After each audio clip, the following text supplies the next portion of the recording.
Hey everyone, welcome back to study central. तो चलिए continue करते हैं इस चैप्टर को और अब देखते हैं कि एक्चुअल में मेजर्स क्या क्या होंगे जिससे हमारी एक्सेस डिमांड की प्रॉब्लम कंट्रोल होगी। इसका मतलब measures to correct excess demand in any economy. तो मैंने आपको बताया था कि गवर्नमेंट क्या करते हैं, या तो वो फिजिकल पॉलिसी से करेक्ट करती है एक्सेस डिमांड की प्रॉब्लम को, या तो फिर मॉनेटरी पॉलिसी से करती है। तो वो मेजर्स दोनों हम लोग इंडिविजुअल डिस्कस करेंगे। आपको फिजिकल पता है और मॉनेटरी पता है। अब देखते हैं कि वो काम कैसे करते हैं। तो बात करते हैं कि क्या बोलते हैं, क्यों ये एक्सेस डिमांड की प्रॉब्लम क्यों अराइज होती है, व्हाई। तो इसका आप रीजन लिख सकते हो, हैपेंस बिकॉज जब मार्केट में मनी सप्लाई बहुत ज्यादा हो जाता है, क्रेडिट हम बहुत अवेल करने लगते हैं, इसके कारण सबके पास कैश आ जाता है जिससे वो डिमांड करने लगते हैं। इसी तरीके से एक्सेस डिमांड अराइज हो जाता है। तो happens because of rise in money supply and availability of credit. How to solve this problem of excess demand? Two measures can be taken. पहला आएगा डिक्रीज इन गवर्नमेंट स्पेंडिंग, मतलब ये होता है, इसको हम लोग बोलते हैं fiscal policy. Fiscal policy of government, fiscal policy of government. Fiscal policy of government मतलब गवर्नमेंट हर साल पब्लिक एक्सपेंडिचर के लिए कुछ स्पेंड करती है, मतलब हमारे अपलिफ्टमेंट के, जैसे कि रोड कंस्ट्रक्ट करना है, रेलवेज और बहुत सारे ऐसे उनके वर्क रहते हैं, हॉस्पिटल्स, और इसके ये स्पेंडिंग के लिए हर साल वो कुछ पैसा देती है पब्लिक के लिए। उसको बोलते हैं फिस्कल एक्सपेंडिचर या एक्सपेंडिचर पॉलिसी या फिस्कल पॉलिसी।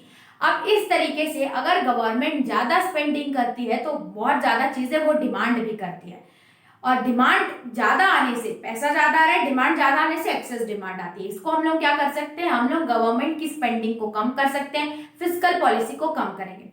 जितना भी पैसा आ रहा है उसको डिफेंस में लगा सकते हैं या ऐसे सेक्टर्स में लगाएंगे जिसमें ज्यादा डिमांड ना हो। और अगर ज्यादा डिमांड नहीं क्रिएट होगी पब्लिक एक्सपेंडिचर से तो हम एक्सेस डिमांड की प्रॉब्लम को कंट्रोल कर सकते हैं। तो वही दिया है कि it is a part of fiscal policy, decrease in government spending.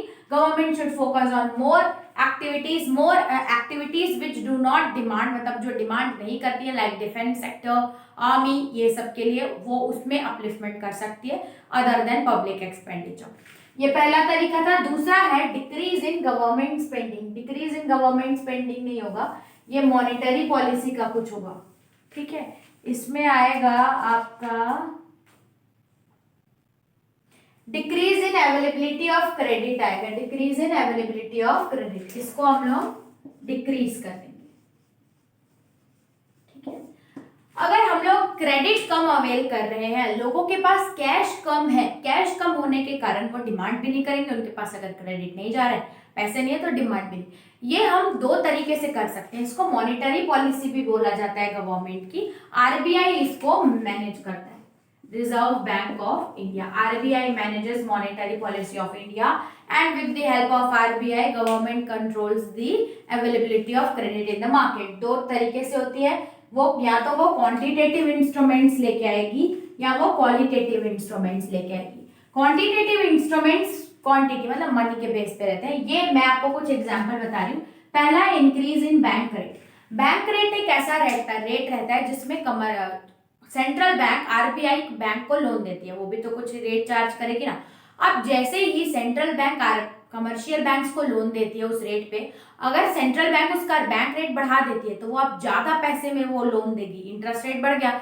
इस तरीके से जो कमर्शियल बैंक्स है वो कम मनी डिमांड करेंगे, क्योंकि इतने रेट में वो सेंट्रल बैंक से तो पैसा नहीं ले सकते।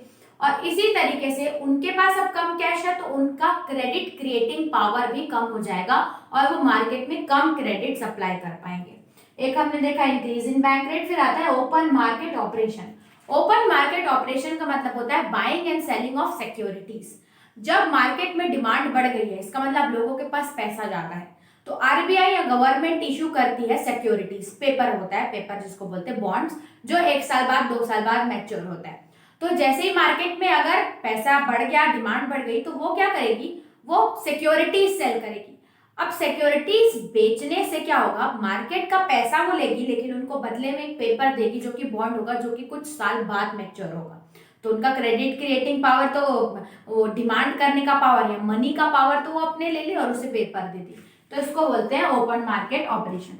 फिर थर्ड आता है legal reserve ratio. Legal reserve ratio मतलब आरबीआई एक लिमिट सेट करती है कि हर बैंक को कुछ रिजर्व रेशियो अपने पास रखना पड़ता है, वो पूरा पैसा लेंड नहीं कर सकती, कुछ रेशियो वो अपने पास रखेगी। अब इससे आप सोच रहे होंगे कि इससे कैसे मनी सप्लाई कम होगा, डिमांड कम होगी। तो अब लीगल रिजर्व रेशियो अगर बैंक बढ़ा देती है, सेंट्रल बैंक बोलती है अब आप ज्यादा लीगल रिजर्व रेशियो, तो अब जैसे कि 80 रुपए आ रहा था तो 20 रुपए अपने पास रख के 6 रुपए वो वापस लोन दे देती थी कमर्शियल बैंक। अब उनको 80 में से 40 रखना है, मतलब वो 40 का ही लोन दे पा रहे। इसका मतलब उनका क्रेडिट क्रिएटिंग पावर कम हुआ और अब मार्केट में अवेलेबिलिटी ऑफ क्रेडिट कम हो जाएगी, जिससे डिमांड भी कम है। दो तरह के रेशियो होते हैं, एक सीआरआर और SLR. Cash reserve ratio, cash reserve ratio एक ऐसा रेशियो होता है जो कि कमर्शियल बैंक सेंट्रल बैंक के पास रखती है, और स्टैट्यूटरी लिक्विडिटी रेशियो एक ऐसा रेशियो होता है जो कि सेंट्रल कमर्शियल बैंक अपने पास रखती है, बाकी पैसा वो लेंड करती है। अब देखते हैं qualitative instruments, increase in margin requirement. ये मनी से नहीं होगा। मार्जिन रिक्वायरमेंट मतलब कि पहले अगर मुझे लोन देना था तो मुझे कुछ सम ऑफ मनी मॉर्गेज करना पड़ता था या सिक्योरिटी रखनी पड़ती थी, उसके बाद ही बैंक वाले मुझे लोन देते थे। अब बैंक क्या कर रही है, आरबीआई बोल रही है कि कमर्शियल बैंक्स को कि अब आप मार्जिन रिक्वायरमेंट बढ़ा दो, अब आपको और भी ज्यादा कोलेटरल सिक्योरिटी देनी पड़ेगी लोन लेने के लिए, जिसके कारण बहुत ही कम लोग लोन लेने जाएंगे, क्योंकि इतनी सिक्योरिटी अगर उनके पास डिपॉजिट करने के लिए होती तो वो लोन ही लेने क्यों जाते। उसके बाद आता है selective credit control. Selective credit control RBI की एक टेक्निक होती है, वो रिस्ट्रिक्ट करती है कि हर किसी को लोन नहीं देना है, वो पॉलिसी निकालेगी जो सेलेक्टिव, जैसे कि एग्रीकल्चर इंडस्ट्री वाले एरिया है उनको ही सिर्फ हम लोन देंगे, अदर देन नहीं देंगे। इस सेलेक्टिव क्रेडिट कंट्रोल से भी अवेलेबिलिटी ऑफ क्रेडिट की प्रॉब्लम को कंट्रोल कर सकते हैं, जिससे हमारी एक्सेस डिमांड की प्रॉब्लम भी कंट्रोल हो जाएगी। तो ये हमने देखे measures how to control excess demand in any economy. इस वीडियो में बस इतना ही रखते हैं। अगर आपको वीडियो पसंद आई हो तो don't forget to subscribe the channel.